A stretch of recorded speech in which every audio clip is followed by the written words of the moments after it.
Okay, that was ground a few years ago. This was a test sample. See how it acted in the outfield and the elements. Perfect. Now this was ground just a few minutes ago. This is also perfect in that, you know, the desired look, but not perfect right there. It's got a little track, a little groove. This is the texture next to it. That's existing exposed aggregate. This is exposed aggregate, but it's now been ground, and it's pretty fastly done. I'm trying out a new 12-inch grinder I have. It's pretty fast. I'd give it an A. It's all about head pressures. I'd give it an A. I'm trying it out. It's only 110, whereas my other systems are 220s, three-phase stuff. And this is awesome for 110. It's going to get into my recommended list. It's going to get into my recommended list.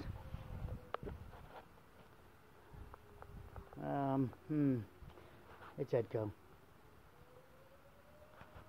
I'm not sponsoring them. I'm not suggesting them. Just any machine that can spin that's not direct drive. So it's just a motor, a belt, and a spindle with bearings that keep this spinning in place. That's all it is. Don't think of it's any more magic than that. It's just the head pressure is created with this weight. Obviously, if the motor was forward more, it would be more head pressure. It's created with that weight, and I didn't add any extra weight to it. I didn't have to lift up on it or anything crazy. And this was a kind of a challenging spot because this approach is higher than this. So I'm not really approaching at it in a level situation. I'm going to hit it again. I want to see if I can take off that little line there. So my goal would be right here. See what happens if the grinding dry without the vacuum on. Just sample what's going on. One of the tricks, dry grind for a minute. And you'll see, for example, that's flat there. This is low. And the powder lined up right with the line. So you now know where your issue is. This is all good to go. This is all high spot. That's a quick glean at how you can see what's going on high spot, low spot. So my high spot is here. This is all on the same plane. So now we've got it down even more. And I can start seeing the scratches come in. But it's just a fine line right there still to grind out. I'm not going to bother with this anymore. I just wanted to sample it. It's new. It's a new machine for me. Just wanted to sample it, get the range of it, what I can share with people,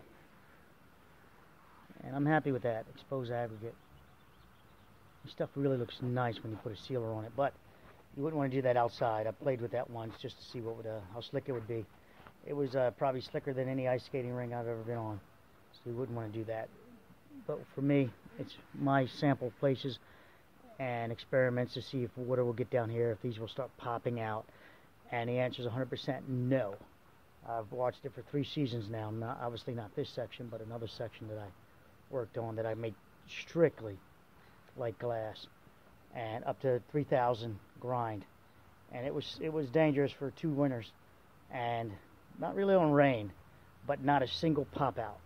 So I could say to you that you could get away with it if you're not worried about a frosted area, and you don't have to worry about pop outs. But slick, bust your ass on the snow, yes, deadly.